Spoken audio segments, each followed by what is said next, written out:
여러분은 혹시 팬이세요? 아니면 선수세요? 이 질문 하나가 우리가 생각하는 믿음과 헌신에 대해 아주 많은 걸 말해줄 수 있거든요. 오늘 이 의미를 한번 깊게 파고 들어가 보겠습니다. 자, 거대한 경기장을 한번 머릿속에 그려보세요. 거기엔 두 종류의 사람이 있죠.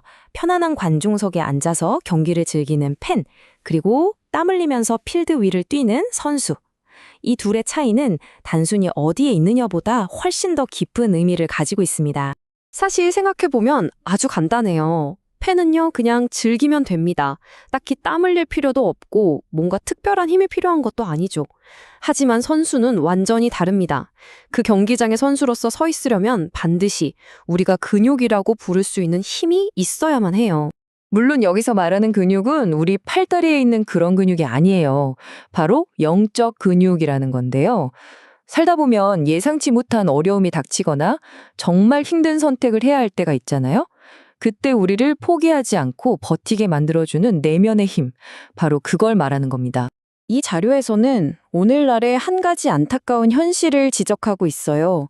뭐냐면 많은 사람들이 예수의 팬이 되는 건 너무 좋아하지만 정작 그의 팀에서 직접 뛰는 선수가 되려고 하는 사람은 거의 없다는 거죠. 관중석은 꽉 찼는데 경기장은 텅 비어 있는 그런 모습이랄까요? 자, 그럼 이 팬과 선수의 차이가 얼마나 극명하게 드러나는지 아주 드라마틱한 역사 속 한 장면으로 같이 한번 들어가 보겠습니다. 이 이야기는 크게 네 단계로 진행됩니다. 먼저 수천 명을 먹이는 놀라운 기적으로 시작해요. 당연히 예수님은 엄청난 인기를 얻게 되죠. 거의 하룻밤 사이에 거대한 팬덤이 생긴 거예요. 그런데 바로 그때 예수님은 사람들에게 아주 어려운 시험을 내십니다. 그러자 결국 그 많던 팬들이 모두 이탈하고 맙니다. 사실 예수님은 그냥 박수갈채를 원했던 게 아니거든요. 헌신적인 동료, 그러니까 무거운 짐을 기꺼이 함께 져줄 사람들을 찾고 계셨던 거죠.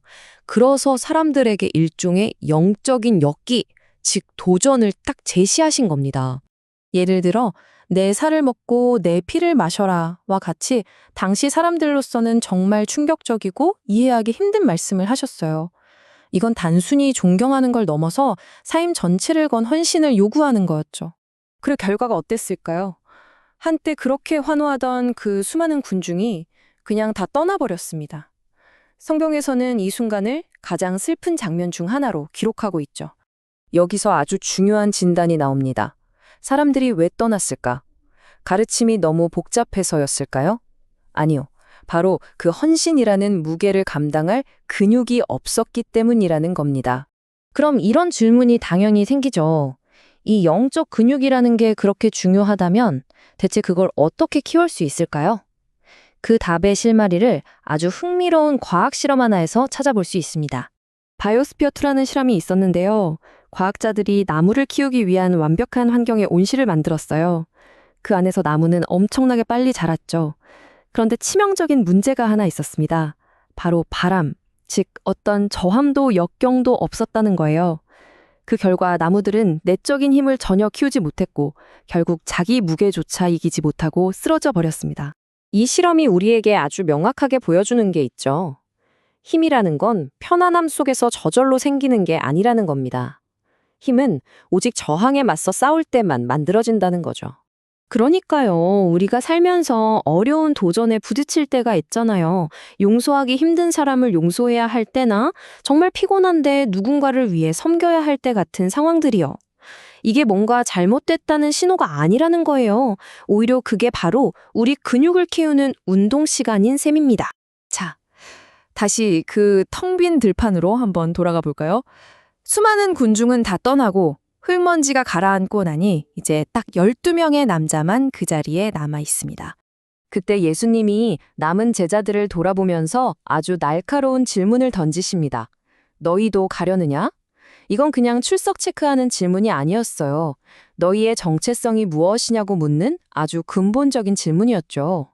바로 이 질문이 팬과 선수를 가르는 결정적인 순간입니다.